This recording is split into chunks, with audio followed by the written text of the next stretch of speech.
ओम शांति। आज की प्रेरणादायक कहानी जिसका टाइटल है संपत्ति बड़ी या संस्कार। तो आइए सुनते हैं इस कहानी को। यह कहानी दक्षिण भारत में रह रहे एक महान संत की थी जिनका नाम तिरुवल्लुवर था। वे अपने प्रवचनों से लोगों की समस्याओं का समाधान करते थे, इसलिए उन्हें सुनने के लिए दूर दूर से लोग उनके पास आते थे।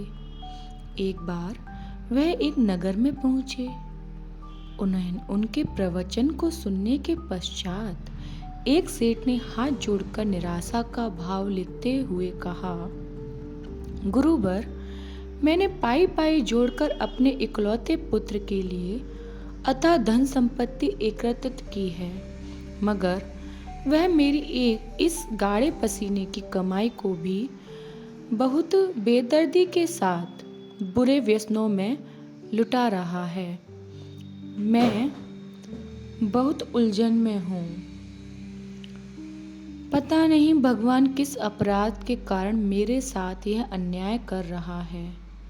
तभी संत ने मुस्कुराकर कहा, सेठ जी, तुम्हारे पिता ने तुम्हारे लिए कितनी संपत्ति छोड़ी है या छोड़ी थी, बताइए। सेठ बोला, बहुत गरीबी थे मेरे पिताजी, उन्होंने मेरे लिए कुछ भी नहीं छोड़ा था।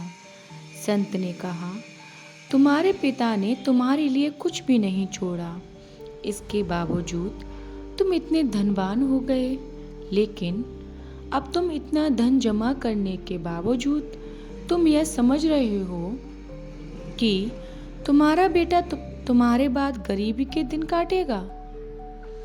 सेठ ने अश्रु भरी आंखों से कहा, आप सच कह रहे हैं, परंतु मुझसे गलती कहाँ हुई है जो वह व्यसनों में डूबा रहा।